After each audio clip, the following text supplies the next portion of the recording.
back, everyone, to Malazan Podcast of the Fallen. This is your newbie host, Matt, here with our fantastic co-star, Nate. Fantastic. Yeah. I mean, you know everything about this, so I don't know everything. I get reminded of that on the subreddit every day. I, like you told me to avoid it, so I am. I can't be Yes, spoiled. avoid it at all costs. But And then, oh, well, no, I was just saying, okay, then I can go to it and then find out how little I know after I read it all. exactly. Yep. But But welcome to our first episode of Deadhouse Gates. yeah, we've made it. We've made it past book one, and I'm so excited. Like, Yep. oh, Well, so we finished Gardens of the Moon, and you liked it, and you gave it the same score that I did, which was like a 7 out of 10. yep. And then at work today, you said, let's record tonight because I finished and it's the writing is already better. Oh, it is like not saying his writing before was bad, but like there's never been a point where I can notice such a high difference in like the quality of someone's writing. And like when it comes to writing, I'm not like a huge literature buff or anything, so it's not like I can be nitpicky or anything, Mm-hmm. but just reading it feels you feel just as confused, just a little less than book one, because some parts that we've read so far have some similarities, whether that be characters or just the world. Kind Yeah. of have an idea, but just the pacing and how things are written just feels so much better. So nice. Yep. I think maybe what I would compare it to that you've also read, and many Malazan fans don't enjoy Sanderson, which I can kind of understand why. I still enjoy his books, but it's Yeah. almost like Steven Erikson went from, and I still think Gardens of the Moon is written better than Elantris, but it's almost like Steven Erikson went from like Elantris to The Way of Kings or Oathbringer in Yeah. like just between one book instead of Sanderson had like probably a dozen books between those. That guy, he writes so much. I like Sanderson a lot as well. Way of Kings. When I read it earlier this summer, I was like, wow, that was a good story. I enjoyed that. But yeah, I could definitely see why people wouldn't like Sanderson as much if you're into this. Yeah. Because it's different. I think he's great at building out worlds and magic and showing the inner workings of people. I think his prose could use some Yeah. boostage. I know. And I mean he fully admits it, but the pace he Yeah. writes, it's like it's kind of expected, but like I don't know. I think it'll be interesting to see Sanderson. This isn't a Sanderson podcast, but I just think it'll be interesting to see when he finishes his written universe, what it'll be Yeah. like near the end. Like if his prose will have changed at all, or if his like, because I think it'll be a rather big deal because I mean, there's so many Easter eggs in those books. It's so much fun to read that. I think like he has just such great structure in that sense. But when it comes to like actual prose and like writing itself, like he has some good one-liners, but like there's parts I'm like, yeah, that was good, but it wasn't like amazing. Yeah. Well, good news is we'll be in our 40s when the Stormlight Archive finishes. So there's I that. know. And Steven Erikson released all 10 of these books from 99 to 2012. So we're golden. We get to read all of them. Exactly. And there's still at least five more books to come in the Malazan universe. How many are there in total right now? There's 10 Book of the Fallen, plus six novels of the Malazan Empire, so 16, plus four Path to Ascendancy books, so that's 20, plus two Carcanis books, which are a prequel, so 22, plus the first book of a sequel trilogy, so that's 23, plus two sets of novellas, which can kind of be counted as novels. Have you read all of them? I've read all of them except the novellas at least once each. That'll be cool to dive into some of those eventually, I think. Yep. So we've still got the last book in the prequel trilogy, the last two books of Path to Ascendancy, and then the last two books of the sequel trilogy. And then who knows if we'll get anything after that, but We just need this to blow up so we can get some really cool hardcovers eventually, or just really nice paperback sets. That's the only thing we need. No, what you do is you wait 20 years until the hardbacks. Actually, no, they'll be more valuable in 20 years, probably. That's true. I remember when I was first looking at these books when you told me about them, they like just the prices of like the hardcovers and like the limited edition ones. I was like, Oh, yeah. I think I told you there was one that was like almost $10,000 or something. It seemed like maybe I'm remembering that wrong, but it was a high amount. I was like, I've never seen a collection of just books like that for that much money. Oh, yeah. There's a whole Facebook group called the Malazan Collectors Warren where people go to sell and buy books from Malazan.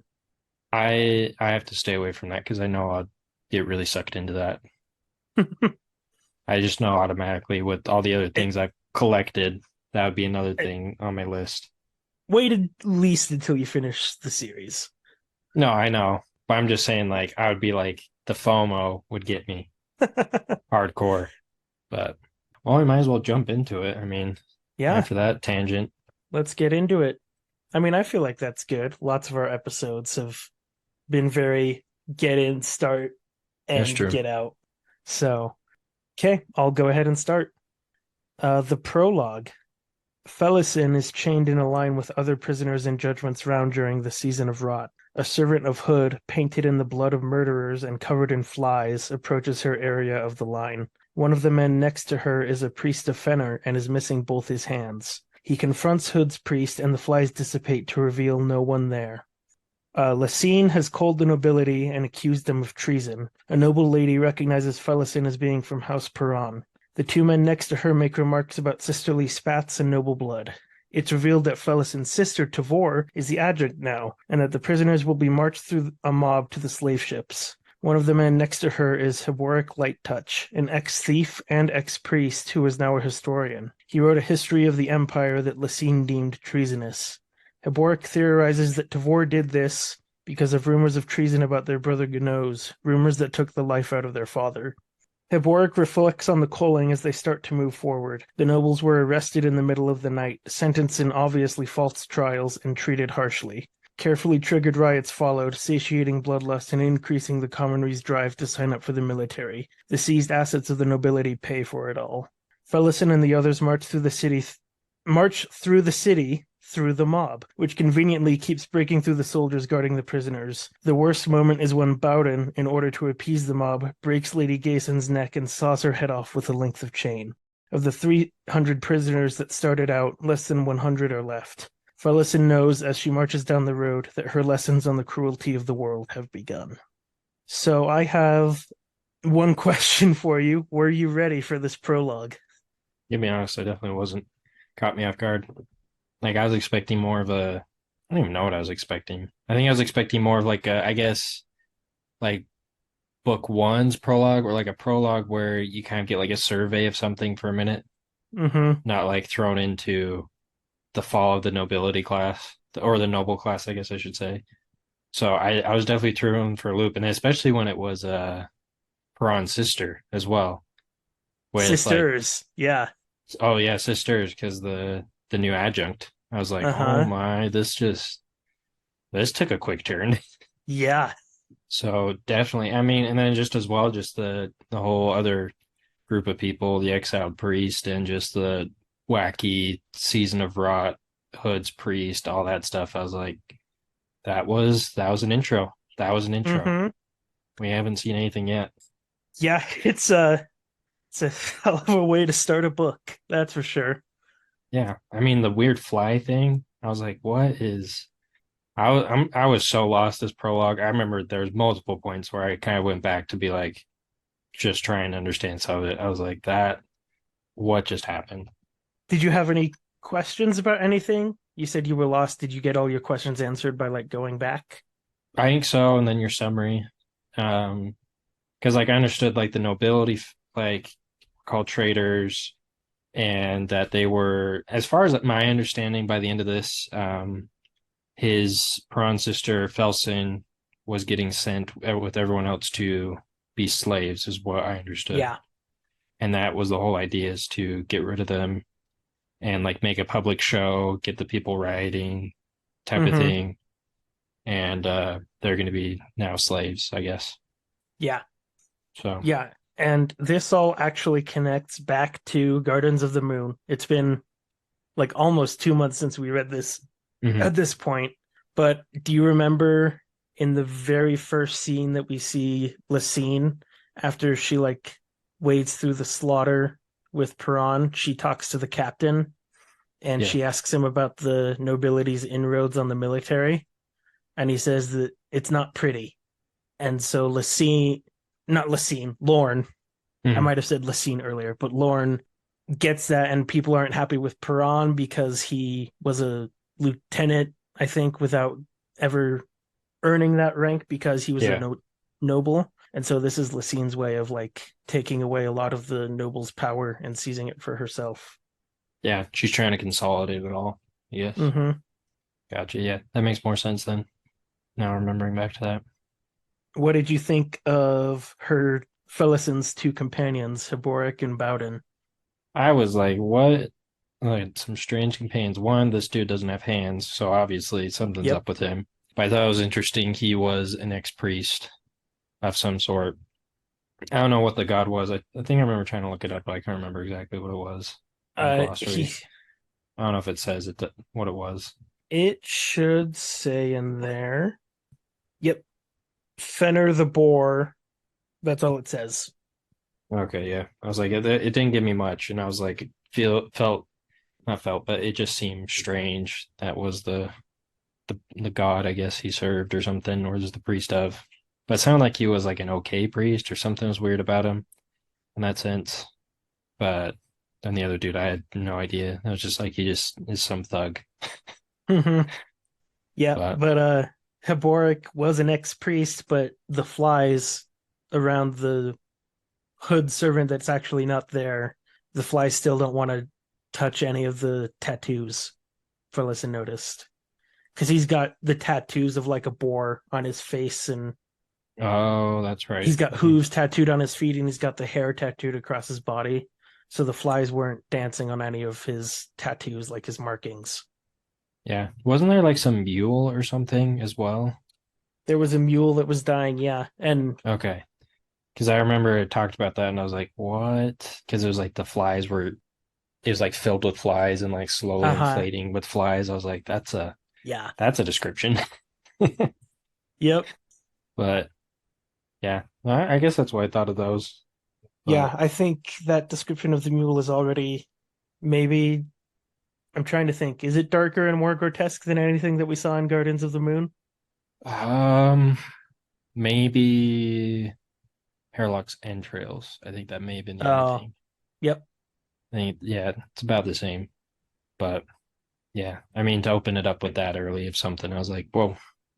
And I can't believe I didn't ask about this before. What was your thought at the reveal that Tavor, Felison's sister, is now the adjunct and that she is responsible for Felison being in the slave line?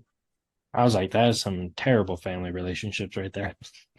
Because I mean, like I thought back when I read it, I was like, it just reminded me of how Peron's family felt like they disowned him, and it was like all really strange. But wasn't Tavor the one that liked Peron still, or something? Or that was the most No, sad when he left? Or is that that was Fellison? Felison. So we didn't see Okay, Felison in Gardens of the Moon. We see Tavor, and she's very cold towards Peron. okay, yeah, that makes. I mean, it makes a lot more sense that she's the one. Because at first I got it backwards, and I was like, that doesn't make sense. But yeah, I thought that was interesting that she became the new adjunct Mm-hmm. because I was like that.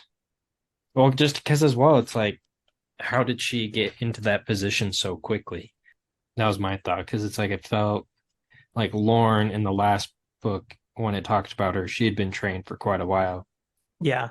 But Tavor, unless there's some secret training that we didn't know about in book one or something, it seemed like she was just kind of in there as the adjunct. But I don't know. Yeah, I mean, you know what four-letter thing I'm going to say to that, right? Maybe. Raffo, I know. read and find out. We will read and find out. Or I mean, I will. You already know. Yep. But Heboric is not in the slave line because of his life as a priest, but because of his life as a historian. He wrote a history that went against the grain. I remember that because I didn't think too much of it, but I do remember that because I thought, wow, she really does not like anything against her. She wants No. her dictatorship to be intact. Borg also name drops Duiker in that scene before we even meet him later. Oh yeah, Duiker defended him at his trial. the other Imperial historian, Mm-hmm. which yeah, we'll see a little more of. Yep. Do you have any thoughts on Heboric reflecting on how the nobles were cold and how it was all designed to like break their spirits early, show them that they were not going to get any special treatment? I don't remember too much of that, to be honest. I just remember that they were just kind of thrown out there during like a really terrible time. I feel like I had a quote from that I want to read. See, I should start making notes of quotes that I want to highlight, I know, I thought of that. There but was a quote earlier today I read. I was like, oh, that was a really good one. I can't bring myself to put sticky notes in my book. Let's see here. Oh yeah, Heboric thinks about Tavor. Damn, but she wasn't born with much, was she? So she's not very beautiful. Nope. He's just I, okay. I think this is the one I wanted to read. Hood keep his damned secrets. Here, Fenner, you old sow. It's that itch I can never scratch. Look on now closely. See what becomes of your wayward son. So he clearly doesn't have great feelings left for his god. Wonder if it's because the histories he wrote and he thought God would help him, but didn't. Who knows? Maybe he feels a sense of betrayal. Because I mean, to be tattooed that much, you got to be really dedicated. Yeah, like tattooed across your entire body. This sounds painful. And he's got like the whole face of a boar across his Wow. face. Face tattoos just sound even more painful. You know how much skin is there? Not much. Or I guess fat or whatever would help dampen it. They've got magical healing. I guess that's true. They could just magic they're magical tattoos anyways, I guess. So maybe it won't be um, too bad. I pointed out the mule earlier, but then we get, I think, easily the most gruesome thing we've seen to date in Malazan. Bowden breaks the lady that recognized Fellison earlier and saws her head off with a length of chain. Oh yeah. I was like, what? Why? I was like, that just oh, poor lady. Well, one, he's a thug. Two, That's she true, yeah. probably wasn't going to survive the journey because she's Oh, old. definitely wasn't. I thought she was gonna die before she made to the ship, so Three, he was trying to appease the mob and get them to not kill him because he's not a noble, so he doesn't care about like their bloodlust for the nobles. yeah. It's a wild way to take someone out though. Yeah, Yeah. No, I remember reading that and I was like, that's what just happened. Because there's just so many things that was just like one after another that I was like, that was not what I expected to start this yeah. book with. Well, everyone else when he does that is like, "What just happened?" Like the mob, the guards, Fellison, and Habork all are just staring at him because he tosses the head into the mob, Oh yeah, yeah. and Yeah, I there's was like, like, oh yeah, yeah, that would just be so gross. there is a paragraph that I wanted to highlight here. Fellison watched the woman's head jerk back and forth, a mockery of life's animation. She remembered Lady Gayson, haughty, imperious, beyond her years of beauty and seeking stature in its stead. What other choice? Many, but it didn't matter. But it didn't matter now. Had she been a gentle, kindly grandmother, it would not have mattered, would not have changed the mind-numbing horror of this moment. They all met the same end. Yep. And then the soldiers who let the mob in now start killing the mob to get them to go away because they've done what they wanted them to do. It's just such a mess. Like this empire's gonna It fall so fast. it sends a message though, and Yeah, she's taking all of their riches to help pay for the military, which she desperately needs after Dujek defected. So I know. Lost the Guinevere campaign yeah, entirely. Blows my mind. Well, I mean, after seeing the full map last time, was it last week we looked at that map? Something maybe. like that, maybe. Yeah, I think so. Anyways, we looked at that whole map. I was like, Malaz is tiny and it's trying to control all this. Yeah, well the capital is on Quantali, which is like a bigger continent. But still, like it all seemed very relatively small. I mean, look at England Yeah, it's true. or Poland, not Poland, Portugal. Portugal ruled like half the world at Yeah, one point. which is uh which is kind of crazy to think about how Yeah. small they were and how much they controlled. I guess Mm-hmm. there wasn't a ton of people at the same time, and with the less advanced military technology, it's kind of easy. So Yeah. I don't know. And out of the 300 prisoners that started, there's less than 100 left. And in some chains, there are just a pair of torn off arms hanging from the manacles. Brutal. Message had been sent. Message sent. This I makes me want do. to. Oh, go ahead. Oh, I was just gonna say, it makes me want to see more of Lacine now because we keep hearing so much about her, but like we really haven't seen much of her. Mm-hmm. So now I'm starting to be a lot more curious of like, whoa, what is this psychopath like? Well, we'll see. Or Raffo. But I did want to read the last paragraph as well. Farmers and peasants lined the road, displaying nothing of the frenzy that had gripped their cousins in the city. Felison saw in their faces a dull sorrow, a passion born of different scars. She could not understand where it came from, and she knew that her ignorance was the difference between her and them. She also knew in her bruises, scratches, and hopeless nakedness that her lessons had begun. See, she's just trying to connect with the common people. Yeah, she's getting a rude sense of reality. Yeah, I mean, we don't even understand. Like, there's not many people in that situation. yeah. I mean, she reflects at the beginning of the not the chapter, at the beginning of the prologue on how she spent the last season of Rot cozied up in her room, looking out the window. Her servants did all the work for her. She Yep. just has never known what it's like to not be a noble girl. Which I mean, makes me feel a little more bad, I guess, for her because it's like this is how you greet the world, like becoming a slave essentially. Yeah. So, and your family being destroyed. Yeah, and just for some context, she's like 15 or 16. Yeah, I was gonna say she's really young Mm-hmm. because I remember, I don't remember where it was, but like all the descriptions made her sound like a teenager. So I was like, Yeah. it's even worse. We'll see what happens with her. Yep. I will say I totally empathize with Felison. Her sister betrayed her, but also it's explained, or Heboric theorizes why Tavor did it, and it's because, you know, Gnos is with Dujak's army and defected, and so rumors of treason started. So she was looking out for number one. Number one, me, myself, and I. Exactly. Which is kind of crazy to think about that. They already know all about that. Yeah.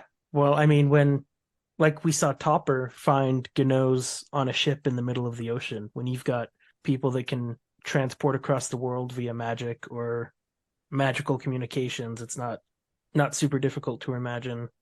I mean, when you had the bone phone, it was super easy. No more bone phones, sorry. Rest in peace. Book one to book one. You'll always be remembered. page like page 600 something to page 600 something. Exactly. See it twice. That's it. A yellow bone with a knife literally like tied on the end of it with a rope. That's like the easiest way to communicate. I don't know why I don't still do it. I guess it's an outdated form of technology. They're like, Apparently. it's not that usable. We found it in some old tombs. It's not like it kind of wore out. The magic's gone. It's just easier to send someone magically through a portal. Yep. It was a MacGuffin. Actually, I don't think that's what the definition of a MacGuffin is in narrative, but I'm not too clear either, but I mean, we'll figure it out. I think it's more like an object that's like hyped up to be this solution or something like that, and then it turns out it's not. Yeah, I guess so. Something like that. Don't don't judge us for these things, listeners. We do not have a degree in literature, nor will we ever. But if you want to tell us that we're wrong, please do. We do. We love feedback. For you 15 people out there, you're the greatest. You know who you are. Let's see. Did you have anything else about the prologue? No, just I don't know. I forgot. Okay, if you remember later, feel free to bring it up, but I think we can move on. Chapter 1. Mappo and Ikariam stand on a ridge watching a plume of dust race across the desert. They were recently in Erlatan, and Mappo felt eyes watching them. The plume is actually an Aptorian demon of shadow. Mappo theorizes that Shadow Throne sent out servants because, quote, the convergence is months away, and this particular one is now Shaik's pet. They prepare to leave, Ikariam carrying after his longbow and sword, and Mappo packing up the camp supplies. The pair stop to rest in some ruins, which are not uncommon in the Panpotsun Odan and the Holy Desert Raraku. Ikariam finds markings on a pillar there indicating that shapeshifters are on the trail. We learn that Ikariam does not retain memories and that he is eternally seeking answers. 6 wolves who are one being, a diverse, are on their trail. It is Rolanderus, who immediately becomes non-confrontational when he finds out who they are. He continues on towards the demon the duo spotted earlier. The Imperial historian Duiker watches with Malik Rel, the High Fist's advisor, as Coltaine arrives with the Wiccan horse warriors by ship at Hisar. Coltaine, who once led a rebellion against the Empire, is the 7th Army's new fist. The captain and mage who joined them on the parapet are confused at this, but Duiker explains that it makes sense, as Kellenved won Coltaine's loyalty after the rebellion, and that he's the most experienced commander Lysine has available. Coltaine rapidly gets his troops, which had been antagonizing the Hisar Guard, in order, to the admiration of Duiker. Fiddler, Kalam, Apsalar, and Crocus are sailing south to Erlatan. Fiddler is seasick. Suddenly, a soul-taken Denrabi appears from the ocean and moves to attack. Fiddler blows its head to pieces with ammunition from his crossbow. Crocus makes the 2 bridge burners tell him why they're in 7 cities instead of taking Apsalar home. Kalam is going to try and kill Empress Lysine, and they're here because 7 cities is about to rebel. Quick Ben will be their, quote, shaved knuckle in the hole. So there we are. There we are. I didn't catch Ikarim? Ikariam. Icarium? Icarium? I didn't catch they didn't save memories. Oh, well, I didn't spoil that for you, I hope. No, I don't think you did. I'm sure it's something that I missed because there's like a lot of information there. Let's see. Because I was trying to understand I guess his species or his ancient race. Okay, here we go. This is an exchange between Mappo and Ikariam. Mappo is speaking first. In seeking your eternal goal, we find ourselves walking into a most disagreeable convergence. Should the gates open, we shall find our passage contested by a host of bloodthirsty individuals, all eager in their belief that the gates offer ascendancy. If such a pathway exists, then perhaps I shall find my answers there as well. Mappo says, you have still not explained to me what you will do once you have found them.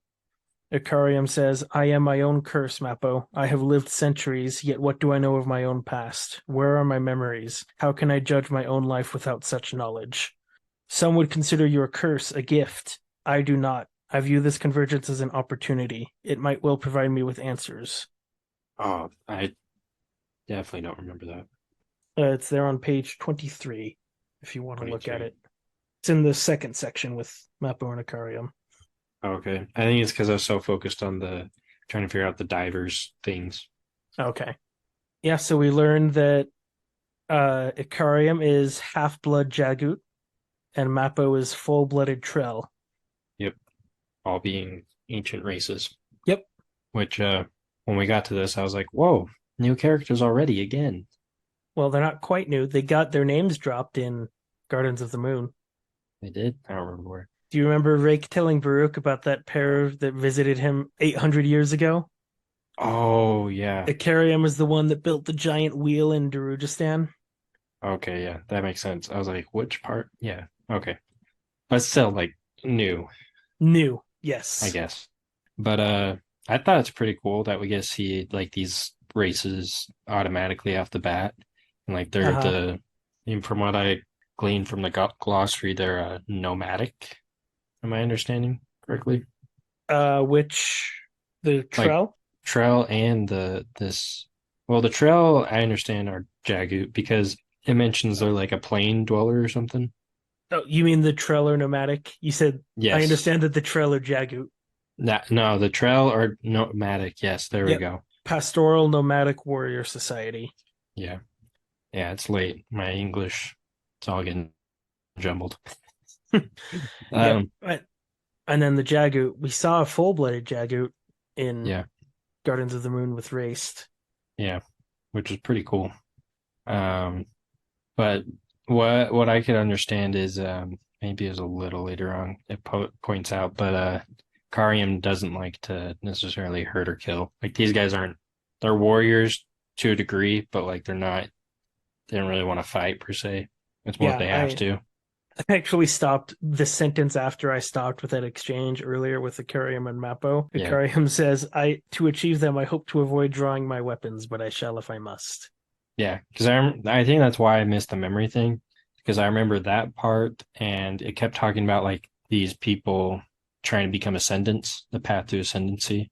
Yeah, So I kept trying to look through that and I totally glossed over the fact that he doesn't remember who he is, which makes so much more sense reading him and thinking about him now. yeah. I think there's a line in there also about them like dying doesn't really hold much fear for either of them, but it's killing that Mm, holds more fear yeah, for them. So yeah. But it sounds like they have, was it? Does he have the warrens and symbols on his arrows? it's Ikariam that does, yeah. Ikariam. That's But we see that in chapter 2, I was I gonna say that's chapter think. two. I'm getting stuff blended up again. Anyways, the desert stuff though, and being trailed and like the demon, I thought was interesting how they brought up the soul taken. Now that I know what they are, it's pretty Yeah. cool. But the divers, you said they're like one being but different, they're like split apart, different bodies. Yeah, so that's not in the glossary. It says a higher order of shapeshifting, but Okay. a diverse is just you shift into multiple animals instead of one. Oh, gotcha. Because I So understood it as a form of shape shifting, but like I couldn't, for some reason, I couldn't piece it together. yeah, so when they confront Relandorus later, all Hmm. six wolves are Relandorus. Yeah, because they all speak as one. Yeah. Yeah. Which I think is interesting that they're going through this desert to the ascendancy. Makes me wonder what is going to happen. What will converge? Yep. Mappo says, "Hey, Shadowthorn probably sent some people out because the convergence is months away." Yeah, which I don't know too much about, but I got pretty excited when I Nope. read they can become ascendants. I was like, this is going to be cool. Yep. What did you think of Relandorus being all ready to fight, and then he finds out that it's Akariam and Mappo, and he's like, "Oh, whoa!" Uh, didn't think too much of it. I mean, I think it just adds more of the mystique to Mappo and Karium. Like these guys, pretty legit. I mean, we see a little later on, but when he's like just stringing up his bow, it was like an older bone bow or something. And I was like, these guys, from what I can piece together, are pretty old and I assume aren't going to be easy to mess with Yeah. after seeing the tyrant from Gardens of the Moon. He was a force of nature by himself, taking on dragons and stuff. So Yep. I assume these guys are pretty legit when it comes to fighting. Yeah. I mean, we we will we have a small scene of them fighting in the next chapter Yep, that we'll talk a bit about. So which I'm excited for. But yeah, what's next? let's see here. We've got Duiker with Malik Rel watching Coltane and the Wiccan Horse Warriors. Wiccan. I don't know exactly how to say it. I also said Ikarium's name, Ikarium, a couple of times because I've heard both. So Yeah, I don't know. tomato. But Coltane and the Wiccan clans are here. Coltane is going to be the new Fist, which is like the general of an army. Yep. Yeah. Coltane led a rebellion against the Empire. What did you think of all of that? Uh, it's this empire is just a mess. Because like it talks about probably later on, but like it brings up multiple times like there's so many people that had been fighting the empire, but now are fighting for the empire. And I'm like, this is all just gonna collapse on itself. Yeah, I mean Because that's what happens when you're expansionist, right? yeah, But because the Wiccan, they're the fearsome warriors that that like have a reputation, right? That's what I Yeah, understood. they have a big reputation. And so I was like, it was curious to me that they're going to be in charge, but I mean, it makes sense to a degree. Like they just lost Kinabakis, so probably a bit desperate trying to regain some power. But like if they're kind of fighting it to now joining them, it Yeah, seems like it's going to be a big mess. but the Wiccans were name dropped also in Gardens of the Moon. In Lorne's conversation with that captain again, when they're riding to the slaughter before they get there, she asks him what his first campaign was, and he says Wiccan Plains. So many name drops. Oh yeah, it's almost like this world was fully formed before the books were written. I know it's like reminds me of Lord of the Rings, where everything was just known, and he's like, "Here's the story." Man, this just makes me more excited to reread these already. Yep. Let's see. What was your first impression of Malik Rel? He's the he's not the wizard, is he? That's the other dude. Yeah. No, he's Or not the wizard, but he's a priest, and he's the High Fist's chief advisor. okay, yeah, because he was the one that was talking with Duiker like in the council, right? Yeah. And then he left though because um Yeah. Coltane's like Yeah, right hand person that's in scared him chapter out. two. Oh, that's chapter two. Oh, geez. Yeah. This is just they're watching the Coltane and the Wiccans arrive on the docks. I'm totally blanking on this part. I keep thinking this is the meeting. Nope, this is not the meeting yet. Oh, geez. Let's Um. see. Oh, Yeah. now I remember. Because Yeah. Coltane, it was shows up and it's just like this big. Okay, this is where I was thinking of. This is the big intimidating guy with the sword and or the Yeah, knife. It with says. the long knife, yeah. Yeah. Okay. Oh, Well, geez. yeah, that's Coltane. So Malakrel is a Gistal priest of the Elder God of the Seas. Yep. Duiker says that he has risen to a position of power very quickly on the Seven Cities continent, and that everyone who like goes against him dies in a mysterious Yeah. way. He somehow, true to the Empire style, he acquired Coltane's loyalty. How? No one knows. Oh, yep. Kellenved got Coltane's loyalty. So, man, we're just jumping all over this place. I know. Jeez, I need to pay way more attention now. I'm getting this so confused. Okay. I, Okay. I I'll just let's just open it up with questions about this because one of the things that I love and can also be frustrating your first time reading Malazan is that in a few pages, Steven Erikson somehow creates like this whole complicated political landscape. and totally So gloss and you totally read over it without realizing until like you're 10 pages and you're like, wait, that was important. yeah, so anything about Coltane arriving on the docks, Malakrel, Duiker's story, Kellenved and Coltane, just ask anything that you'd like. Um, okay, so I'll ask about Malik Rel because you asked what I thought. And the only thing I remember of him is in that meeting where the whole thing that happened there that we'll get to. But I remember this part as well because they were talking about Tatterall, like the island or the land. That's where they're Malakrel sending the asks, slaves. yeah, Malakrel asks Duiker why he's still there, and he says that it's a matter of research because he's researching the effects of Otaterol on mages and sorcerers Yeah, and what it does to them and how it drives them insane. because it's either they lose their powers or can't access their warrants or something Yeah. by the sound of it. But Malik Rel, so he's a member of the Empire, right? Yes. So he is, He's the advisor. yeah, he's the chief advisor to the Seven Cities commander, the High Fist. Okay, that's right. And he's risen to power super quickly. Everyone that stood in his way has died. So yeah, I think that's all you learn from Malik Rel in this section. So Yeah, yeah. I know this section. Yeah, I remember that. Hmm. let's see. After Duiker explains his research on Otaterol, the Wiccans are like whooping and hollering, and they're a nomadic horse culture, so they're like antagonizing the Hisar Guard, the city guard, and it looks like it Yeah, might break out into a fight. Um, two mine. men Oh, go ahead. I was just gonna say it just reminds me of the horse people from Game of Thrones. Oh, the that's Uh, actually I think that's actually a good comparison.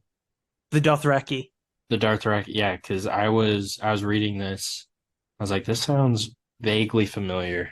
Because I mean, you got the guy with his like massive knife, and you're just like, whoa, this guy's legit. He's cool. You know what? I know you haven't seen the Game of Thrones show, but I am Yeah. totally okay with imagining Coltane as Jason Momoa, like in Game of Jason Momoa with a super long black braid. Oh yeah. Yeah. No, that this has all come together now. So when we pitched this idea to Hollywood, Yeah, who we want Jason to cast to Momoa. sue, Jason Momoa must be this Coltane. this is the fan request. But yeah, after Duiker explains why he's there researching Otaro, a captain whose name we don't learn, and the Seventh Army's lone surviving cadre mage named Culp arrive. Okay, that's the cadre mage. I was trying to remember who the cadre Yes. mage was. And the captain says, sticks in the throat. Half the officers here saw their first blood facing that bastard Coltane, and now here he is about to take command. Yep. And Malagrel says that it's odd, and Duiker says that Coltane united all the Wiccan clans in an uprising against the Empire. The Emperor acquired Coltane's loyalty. How? Who knows? And then, since Empress Lysine held no affection for her predecessor's chosen commanders, Coltane was left to rot in some backwater in Quantali. Then the situation changed. Adric Lorne is killed in Darudistan, High-Fist Dujek and his army turned renegade, and the year of Drijna approaches here in Seven Cities, prophesied as the year of rebellion. Lysine needs able commanders before it all slips from her grasp, and the new adjunct Tavor is untested. So, Coltane. It's the sweet horse riding dude. Yep. So there's your, I think, pretty good reasoning for why Coltane is here. Yeah. Which I remember loosely that being the reasoning why. Like it was just because they kept talking about the riots progressively throughout different aspects, different point of views, I guess I should say, from different groups of people. Yep. And then Coltane lets out an ululating scream, which is just such a good word. Or is it ululating? I don't know. I'm thinking, Anyways, I was thinking undulating, but I was like, that doesn't seem right. no, not undulating. Ululating, I think, is kind of like when you like scream and you like tap your hand against your mouth. Oh, yeah, yeah, that makes sense. I'm not gonna do it here during the recording, but No, no, no, no. Do it. We need a no, demonstration. no thanks. Yeah, and then the horse soldiers just rapidly get into, Duiker says, into a parade form, which would have shamed the Imperial elites. So maybe they're Embarrass not them. such savages after all. Nope. They know what's up. Did you have anything else about that scene? Not that I can think of. I think it's been cleared up a little more. Okay. It is crazy. All of that is in 5 pages. I know. I can see why you're telling me about some podcast that was like they do it a chapter at a time. I can see why now. Yeah. I literally had that thought earlier, and like earlier while you were asking questions about this scene, I was like, man, this would be good to like talk about in detail for a bit. I know. I was like, And it's a good thing we didn't do our idea of let's read book one in the prologue. oh, I think we should stick to 3 or 4 chapters a week. Yeah, because that would have been so hard. I would have been way more lost. Yeah, I mean, we can still go into as much detail as we want. We're in control. We can make these as long as we want. Yeah, no, you're right. You're right. I mean, there are people that have done like 3 hour episodes on a chapter or two. So That's wild. Some of these chapters, I don't know how you do it. Chapter like this, though, makes so much sense. yeah, well, I think it helps also that, I mean, to heap all the praise on me, it helps that I'm here. I guess that's I true. can't imagine trying to navigate this like I did by myself with, Oh, I would have read book one and been like, that was good. I have no idea what I read. yeah. and then go for a reread and be like, oh yeah, that makes sense. I get that now. That was literally my experience. I read up through a third of book 8, and then a few months later I went back and went, holy crap, I understand everything that's happening now. It's literally like learning a whole new language, which is that's how it feels like because there's so many parts. I'm like, I like you're describing some of the titles of some of the other books, and I was like, I somewhat know what that means. Like I've heard that before. That's a word I know. Yep. Yeah, it's wild to me that in 5 pages Erickson creates such like a complicated geopolitical landscape of seven Oh, cities. It's completely different from Genebacchus and is complex enough that it can confuse the hell out of a new reader. oh yeah. Because I mean, like Jenna Bacchus was just like everyone's in rebellion. It's constant battles. Here it's like yes, but no, but yes, but yes, yeah, Yep. yep. And It's you're like, almost like everyone has their own desires and wants, and I know it's like what you have different parties and different viewpoints of this world. Like, what is this? it's not everyone against orcs. I know it's not humanity against orcs. It's humanity against humanity against humanity. Well, in Lord of the Rings, at one point, it turns into it's the light skinned humans and other races against orcs and dark skinned humans. So there's that in there.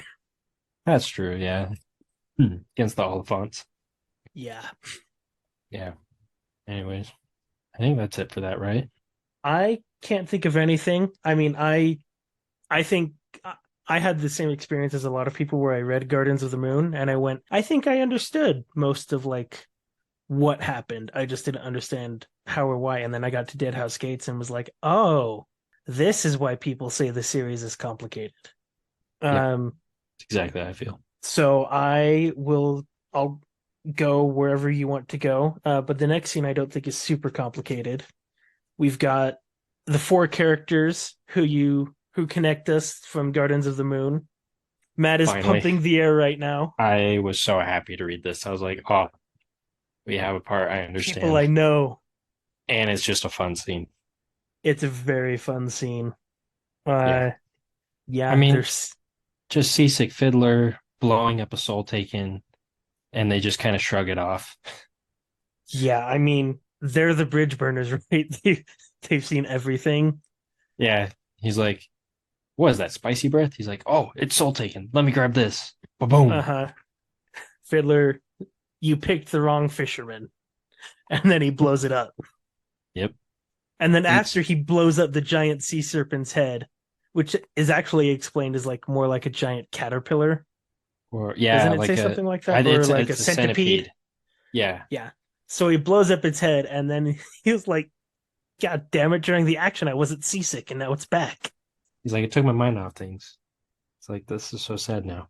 Yeah, I mean adrenaline will do that to you. Yeah. No, I just think it's funny as well to see like Crocus and Apslar. They're just all still together on this boat. Mm-hmm.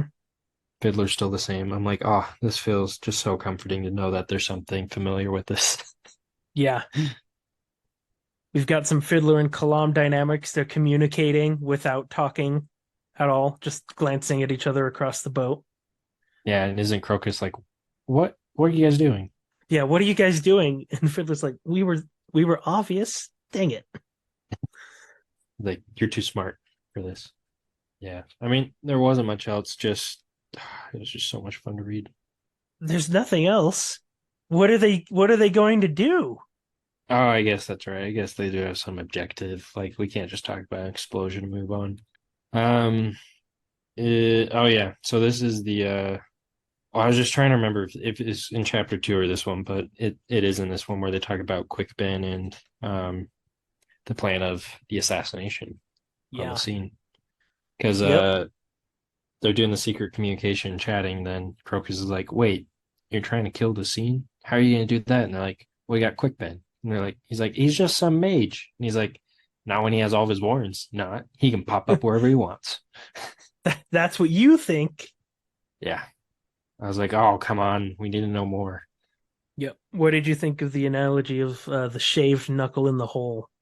I was like, what kind of what? I felt, wasn't it Crocus? I was like, what are you talking about? And they're like, well, this is Uh-huh. this and this is this. I was like, why is that an analogy? Why is this a thing? Yeah, shaved knuckle is in the game of Knuckles. A good gambler's usually using a shaved knuckle, so it's just the Yeah, loaded die. And even in our world, lots of old dice were made from the knuckles of, like the knuckle bones of animals. I guess so. Yeah, it's a good connection. Isn't this where they see where they start getting up to like the coastline as well? Yeah, they see some riders riding along the Hmm. coastline. They kind of like retrace their steps back a little bit to say where they've been so far. Yep. Yeah. And New. a, a little weird, and I don't like this, but Absolor like stretches and Fiddler is like turned on. What part was that? That's on page 36. Mhm.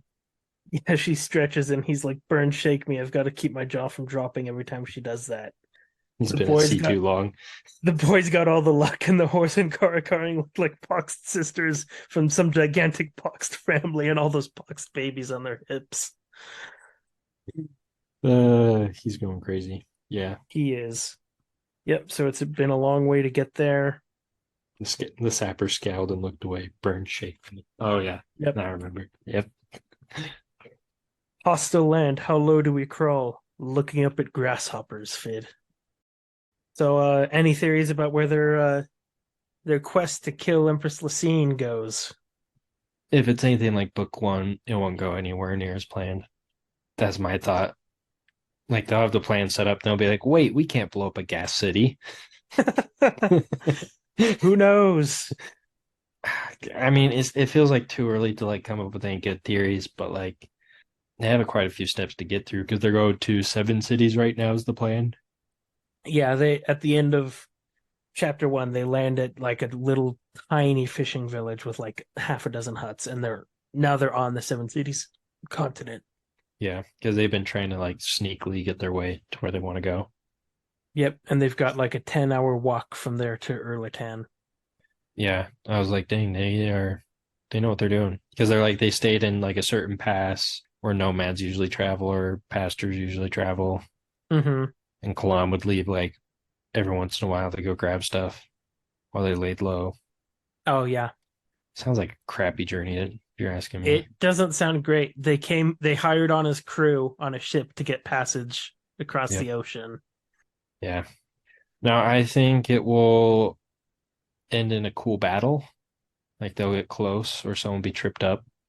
But I think it will be a fun battle eventually of trying to get Lucine. Like they'll probably meet her, but I'm curious to see. I think she'll monologue then escape. She'll pop back up in a later book. I don't know. Paul is Star Uh, Wars villain. oh, it's why I just think of like Incredibles. He can't be Oh, monologuing, and yep. he started monologuing. Uh-huh. So I mean, I don't know. We'll see what happens, but I'm just thinking like it's going to be something like that. It goes like one of two ways where they meet up with her, it's a really cool battle, or it gets thwarted beforehand and they barely escape or something. But they get Apslor back to her home. That's what I think eventually. Hey, I mean, I won't confirm or deny anything, but I'll say that's a good theory, an interesting theory. I hope it was interesting at least. Hey, I mean, even if you're dead wrong and it doesn't go anything like you said, then we'll make listeners laugh by how wrong you were. I know. Well, it just reminds me, total side note, but I'm watching Attack on Titan with all my other friends, and he, like at the end of every few episodes, he's like, "All right, what's your theories?" And then he'd be like, "Some of those are like almost right, like you like nailed it." And he's like, "Other ones, you're so lost." He's like, "You're not even close." And he's like, "Other ones, you're in the ballpark." So he's just sitting there laughing at me because he's like, "You're close, but you're not." Oh, see, I'm not even going to give you that level of No, I know. confirmation.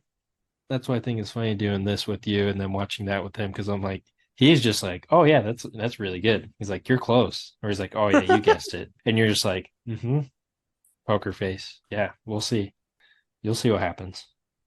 Yeah, I don't want to take any of the experience away from you. So that's always a thing where I'm like, why are do you want to tell me so bad what happens? Because then don't you want me to experience it the same way that you did? Yeah. Because they're just so excited and impatient. They're just like, you need to know now so we can talk about it. Yep. I guess I don't know. Um, But yeah. cool. I don't think I have anything else. All right. Mm. Oh, we are recording this at 11 o'clock at night, so we're both pretty tired. We got work. I mean, I got to get up early-ish.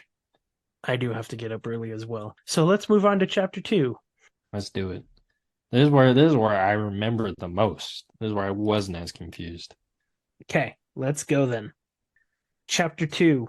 Duiker, impersonating a Seven Cities local, goes to a trader's camp to gather information. He sees a divination involving a blind boy who dies at the end of it. He heads back to the palace for his meeting with Coltane. Through the beginning of their conversation, we learn that Bolt, Coltane's second in command, nearly killed him with a lance, which caused Dujek to cut Bull's face, which made Bolt's horse bite Dujek's arm.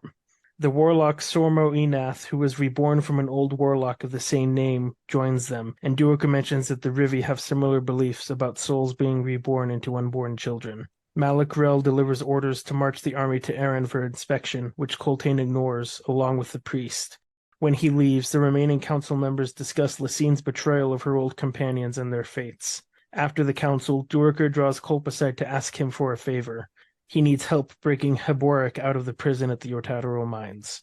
We get a history lesson on Erlitan, which takes us to where Fiddler is standing, watching the Red Blades kill indiscriminately. A pimp takes two young girls into an alley, and Fiddler saves them and takes them home. Their grandfather is the spirit walker Kimlock. They discuss the coming convergence, and Kimlock offers Fiddler protection for his journey after denying his request to hear his story.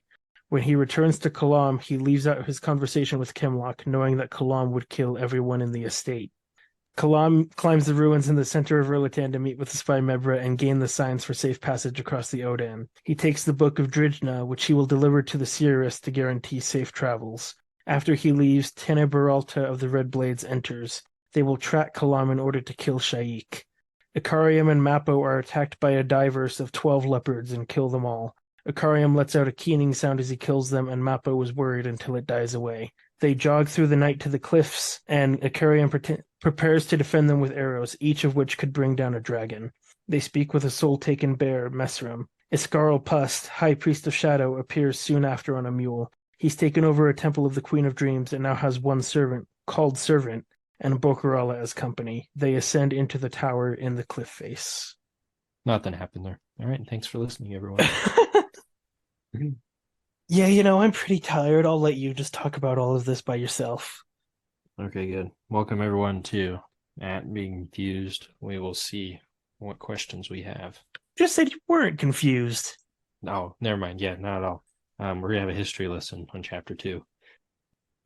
I guess the first scene is we get Duiker going to the trader's camp. He buys some food. He sees a vision, or he sees a divination. Yeah. Um, Which another one of those, just another thing that threw me for a loop. I was like, that was just kind of like one of those added in things. They're like, oh, yeah, I mean, magic is literally everywhere in this world. yeah. It suffuses absolutely everything. Which was interesting because I remember reading this because this was a part I pretty much remember reading it twice because I was like, what kind of did I read that right?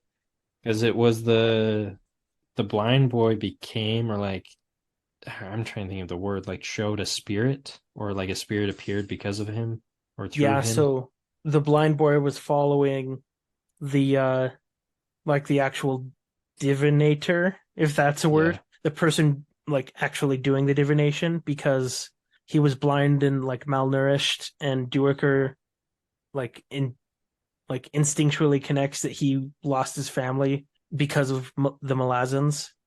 And Yeah. so they're doing the divination with him because they know that I mean, they say that the gods often speak through crippled people like that, I guess. Yeah. It was just so strange, And I so thought. they're making movements and they outline like the shape of a figure, which is Duiker finds powerful, and then the blind kid dies. Yeah. It was rather strange because then he just leaves. Well, not before he sees a dude in a goat hood goat head hood watching him. Oh yeah, that's right. Because he was trying to stay hidden, I guess. Well, we find out later who that is. Go ahead. Uh, Oh, it's the it's the the warlock, wizard. Sormo Enath, the Yeah, I was gonna like the say it was Wiccan the. kid that was reborn. Yeah. I was gonna say it was the kid that Mm-hmm. was. I was trying to remember his name, but yeah, it's the weird long one. Oh, but yeah, it talks about. I thought this was kind of cool. The seven cities, like kind of just the history of it, like it's a city built on other cities or something. Like it Mm-hmm. just kind of keeps getting repurposed, which I thought was Yeah, they kind of just cool. keep building cities one on top of the other, which is, I believe, I heard about this just recently. I believe there are cities in Italy that are just built on top. It's somewhere in Europe where there's like the cities have just been built on top of each other. Yeah, I mean, I feel like it has to have been a thing because knowing Erickson being like a historian, anthropologist, Yeah. he would have included that. Feels like a very much a real world thing. I thought it was just cool Mm-hmm. because it like just added more to the depth of the city and like the mystery and like the true grandeur, I guess, of it all. That Yeah. like this is a very old thing, and it talks about like the magic seeps through everything in the city. Just on the continent in general as well. And Yeah. Duiker thinks it because this chapter starts out with him staring at like this red handprint like painted on the wall, and he Mm-hmm. thinks about how the natives have like an entire language or two of symbols and meanings, and he's the only one in the Malazan command that seems to care. Yeah, no one has bothered trying to translate it. Mm-hmm. He doesn't know what it means, but like he is at least paying attention to it, which just adds so many cool details to everything. Duiker goes back, and before the meeting officially starts, we get some background on Coltane and or on Bolt and Duiker and Dujek. We learn how Dujek lost his arm. Got bitten off. Mm-hmm. Yep. Yeah, Dujek was brought up a little later, I think, in the chapter as well. Another spot. Trying to remember. Anyways, There's some lines that I need to read because I love like the dry sense of humor that the Malazans don't seem to like, but yeah. let's see here. Bolt says, I remember that Dujik lost that arm to the surgeons, fouled as it was with my horse's breath. Between us, I lost the exchange, for the loss of an arm did nothing to damage Dujik's glorious career, while the loss of my beauty left me with but the one wife that I already had. And was she not your sister, Bolt? She was, and blind. Yeah, I remember reading that because I was like, yeah, no, Dujek did pretty good for himself. Well, and then Duiker says, "I'm sorry. Although I was at the battle, I never saw Coltane nor you. In any case, I had not noticed any particular loss of your beauty. One must look carefully. It's true." That was such a good exchange because the he kissed Bolt's face with his sword. Yep, just lightly. Just it's a light scar, even though Just it like twists his face a bit and looks. Duiker says it looks like it's like caving inwards. yeah, and then he's stuck with his blind sister. Yep. Yeah, because then because they're just waiting for the what's his name? The Sormo Enath. Sormo Enath, the mage kid, which was pretty cool to learn about actually. Yeah, the Empress made sure that she got rid of all of the Wiccan mages, but their souls just transferred into crows and then into babies. Yep, like someone we know. Well, Duiker mentions the Rivi of Yep, Genebacchus have similar beliefs. yep. I did catch that one, that name drop. I was like, that's pretty obvious, but I did catch it. Yep. But I thought it was cool though, because they're like it took 11 ravens because he's so powerful. He took I was 11 like, days to die hanging from the wall. yeah, that's a long 11 days. Yeah. But he still more or less remembers who he is and has his Hmm. powers, which is kind of crazy to think about. Yeah. That would just be so weird to have like talking to a 10-year-old who's got the mind of like an 80-year-old. Yeah, reminds me of a specific character from Dune. Do you remember? It's not the main character, is it? Hmm. I don't remember. You don't remember? Nah. I feel like it's enough of a spoiler I don't want to talk about right now. Okay. But yeah, I don't know. Let's see here.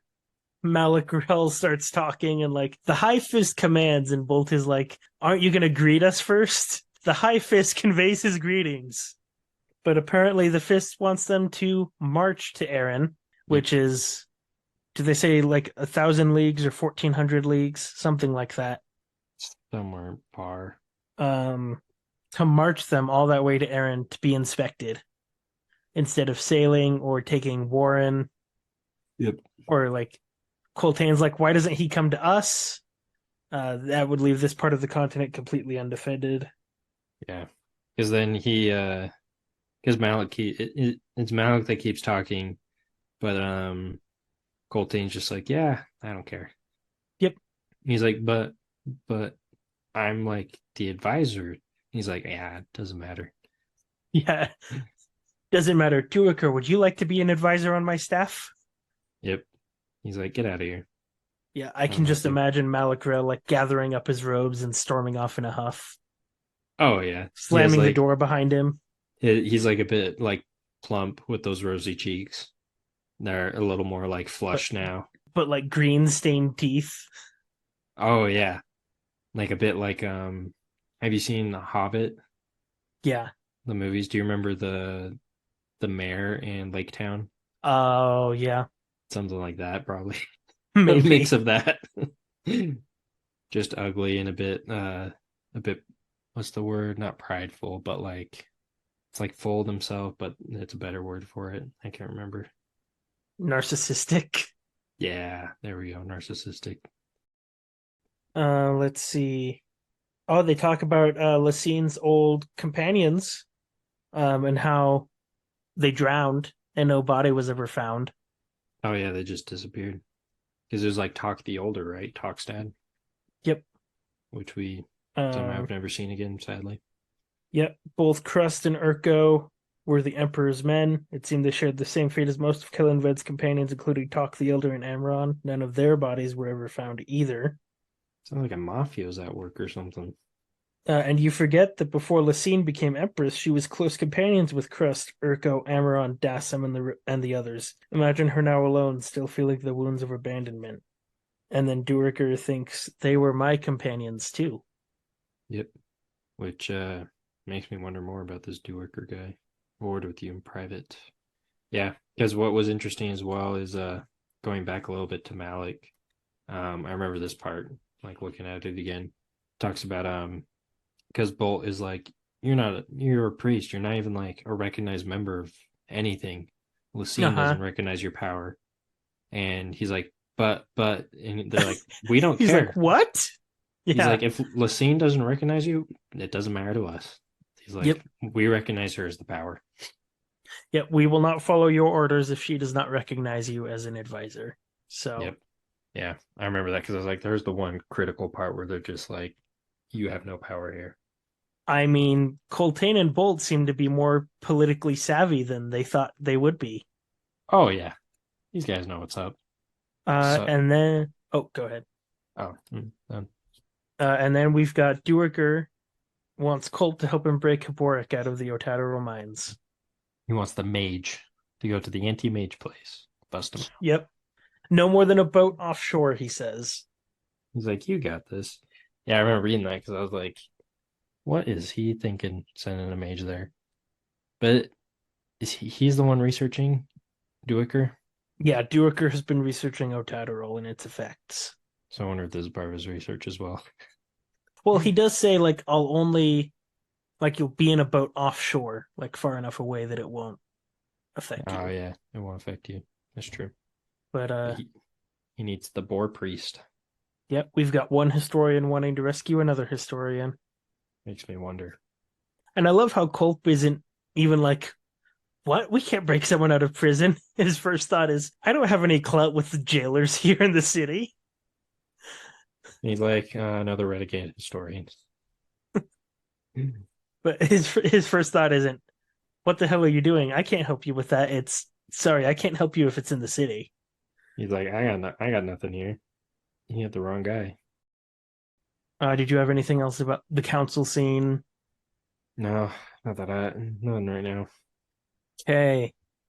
We've got the history lesson on Erlatan. So there's like this giant mound of abandoned cities in the middle of the city, and some old ruler, their title for ruler of the city is a falad. It's some old ruler of the city built this massive like complex on top of it. And right at the moment the cook dropped a vase and broke it, the entire thing collapsed. So Yep. he thought that he caused it, so he killed himself. And that was on the tile where Fiddler is standing. And that's how we get to where Fiddler is. And I was like, that is just so random, but so cool at the same time. It's just an entire like added depth Oh yeah. to it. It's so nice to read stuff like that. You're like, man, he put some time into this. Yeah. But we get a scene of Red Blades. They're super zealous. They're Seven Cities natives that have sworn absolute loyalty to the Malazan Empire. They're just killing people in the square. Just to kill them, right? Like it's just kind of Like, I think random. there might have been like a riot or a protest or something. 'Cause that was the thing that I was like, why are they killing them? Like it I never found like a good explanation. I mean, it's because they're super zealous. Let's see if there's anything here. Oh, no. Rare pragmatists in a land of fanatical dreamers, the Red Swords had just begun an independent crackdown on the followers of Drizna in their typical fashion, with sword edge and lance. So they're just zealous and killing because. Yep. And Yeah, so weird. They're just like a mercenary security group of seven cities, right? so I would say the best way to describe them is that they're a semi-official military group. So the Red Blades were born of seven cities, yet avowed absolute loyalty to the Empress. So they're Okay. seven cities natives that have thrown their lot in with the Empire. Okay. Red blades stained with blood. There you go. Yeah, Fiddler gets attacked. His soldiers training takes over, and the guy on the horse just rolls past him, decapitates the next woman in line. And Fiddler, this is very dark as well. Fiddler saves two very young girls from something horrible. Oh yeah. The hunchback dude. Yep, a hunchbacked pimp. Yeah. At first I thought the dude was like a relative, and he's like, nope. Nope. I was And like, that. the girls are like 10 and 8 Oh or yeah. I something was like like, that. it's messed up. Mm-hmm. Absolutely terrible. But Fiddler saves them and takes them home. Yeah. Um, what did you think of his meeting with Kimlock and all of that? That was pretty cool. I mean, I have no idea. I don't remember any of them. Like, I don't, well, that's not how I should say it. I don't remember that we've seen any of them so far. Like, they're all brand We new, right? Yeah, we haven't seen any of those characters before. Okay. Yeah. No, I just thought it was interesting to see because we see at the end of the meeting, he's like, yeah, no one's met with him in a long time or something. Like, the last person to meet with him was Dujek. Was Dujek trying Yeah. to? They were negotiating um, Yeah. for Karakareg. Which I thought was kind of cool that, like, he kind of seemed like stumbled into this Yeah, like meeting with a high powered royalty esque person. yeah, just someone that's super powerful and like respected. Yeah. Yeah. Because then as well he got the cool gift, the shell or The something. conch shell, yeah. Yeah. I don't know what significance that has, but that was kind of cool. Kimlock says it will provide Fiddler protection of a sort. Yeah, that's right. Because Chemlock's the spirit walker, right? Yeah, he offers to make a song about the bridge burners, and is like, I'll if I could just take your hands, I can know your whole story and make a song. And Fiddler's like, please no. Yeah, you don't want to do that. Fiddler's like, it's a mess. And Kimlock's response is, we're all messes. It's true. I did also want to point out something near the end. Oh, they do talk about the Path of Hands and the Soul Taken. Oh yeah, because they talk about the thing in the desert. Mm-hmm. Like it's the year of whatever. Yep. The Year of Drijna. That's right. I remember that. The Year of Drijna, the Apocalyptic. Yep. Let's see. Oh, what I wanted to point out is the captain. as he escorts Fiddler out. Fiddler says Dujek and Kimlock were negotiating the peaceful surrender of Karakarang, the holy city of the Tano cult. Kimlock claimed he could destroy the Malazan armies utterly, yet he capitulated, and his name is now legendary for empty threats. And the captain says he opened the gates of his city because he values life above all things. He took the measure of your empire and realized that the death of thousands meant nothing to it. Malaz would have what it desired, and what it desired was Karakarang. So wise guy, by the sound of And it. then I did want to point this out for you. Fiddler says, and if that meant bringing the Talon Imas to the holy city to do to it what they did to Aran, then we would have done just that. I doubt even Kimlock's sorcery could hold back the Talon Imas. As did Kimlock, the slaughter at Aran revealed the Empire's madness. What happened during the Aran Rebellion was a mistake. No command was ever given to the Logros Talon Imas. So Yeah, I something's remember there. reading that. I was like, that's kind of wild.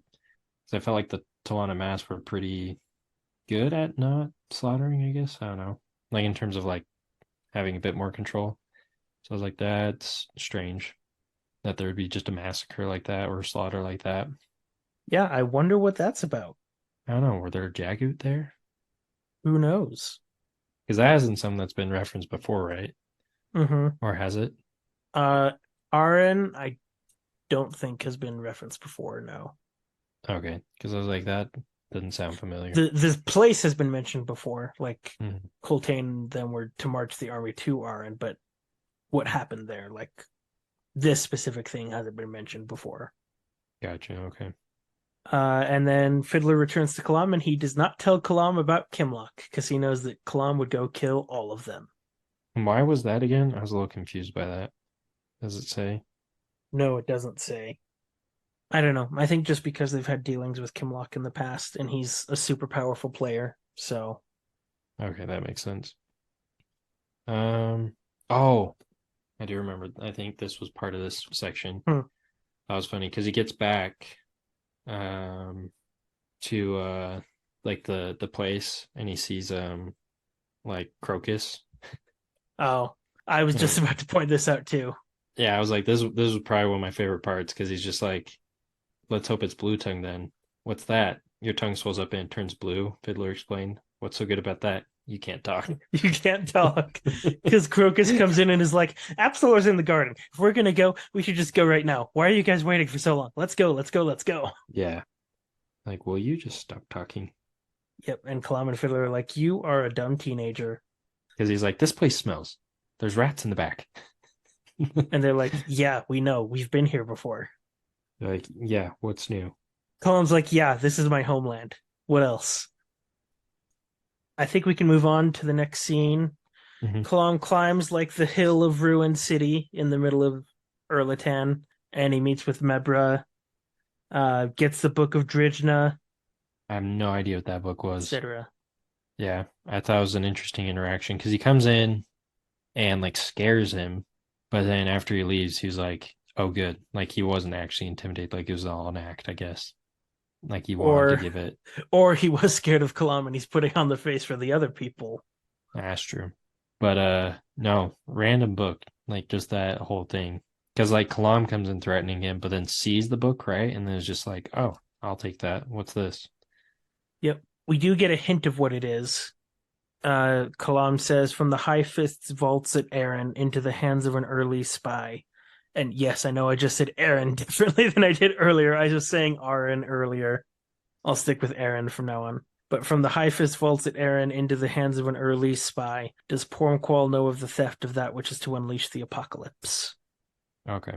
So, the Holy Book of Drijna has been freed and must return to Roriku, where the Sirius will raise the whirlwind. The whirlwind of the apocalypse. Yep. Okay. That I knew it was related to that, but I was like, it just still didn't make a lot of sense what it was.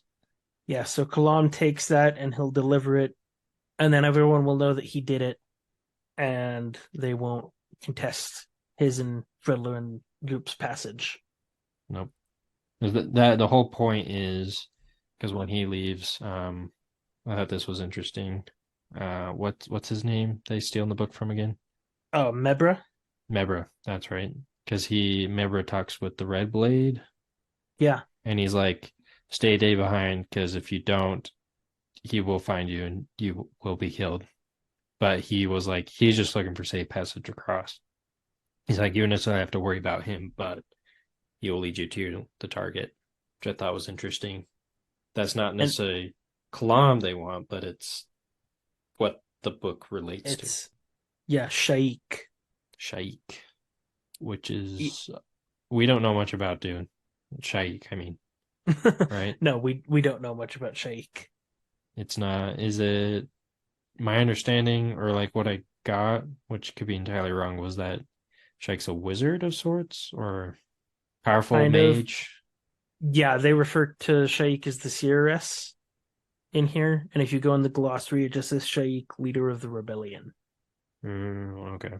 But Mebra brings up, or Mebra mentions Kalam's name, and Tenebril to the Red Blade is like, "Why didn't you tell us? We should have just killed him right now." And he's like, "Yeah, and you'd all be dead."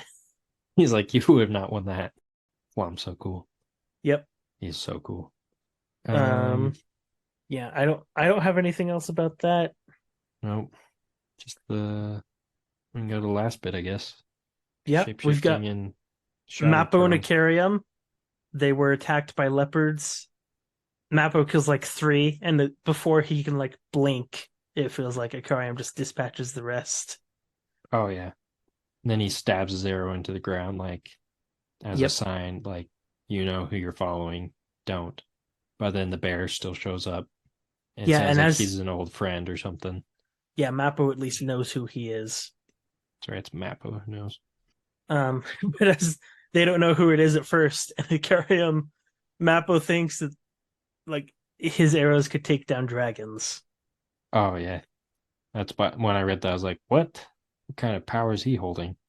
Yep, I was like, this is a pretty good taste of this book so far. I'm like, we're getting it's all just this cool it's stuff. cool. Yeah. We got a centipede blown up. We got magic arrows, taking out divers like it's nothing.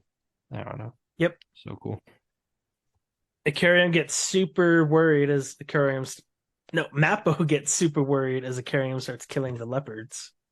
And then Yeah. like dies away, and later on, Icarium's like, why am I missing an arrow? And why is there blood on my sword? And Mappo lies. Yeah. Good thing Mappo's there to help keep everything straight. It's so weird. It's like being with Dory. Yeah, Right. but also like lying to Dory. Yeah. Oh. Just a super small detail. Mappa like feels where one of the jaguars bit into his neck, and he takes like this fruit that he squeezes the juice onto it, and it goes numb. And he's like, "Well, you can't use this more than once a day, or it will actually like kill all the nerves in your body, and you'll die." Which is, I mean, first off, puncture wounds like that on your neck, and he's totally fine for the most part. Mm-hmm. It's pretty crazy. Makes me want to know more about these troll people. But yeah, I remember reading that because I was like, it's kind of funny. It's like an opioid. Just another detail, yeah. Yeah, it's the Jagura cactus. What it Uh-huh. says. Yeah. What I think is interesting as well. This is, I think, just more of a funny detail. So they're like at a dog's trot, or they're trotting, or they're jogging along. Uh-huh. I think it's funny because it reminds me of watching, I think it was Lord of the Rings with my dad. He's like, it's funny to watch this because you'll see them like pan and watch them run across and then pause as they look over the horizon and be like, they're still there. And then it keeps showing them jogging. And then like it cuts to the next scene. That's what I'm imagining right now. It's like they pause. Oh, this dude shows up. Okay, let's keep jogging. Oh, jaguars show up. Okay, let's kill him. Then let's keep Well, jogging. yeah, so the jaguars attacked them in the night, or like Ah, early yeah. morning, or as they were making camp, and so they jogged through the night.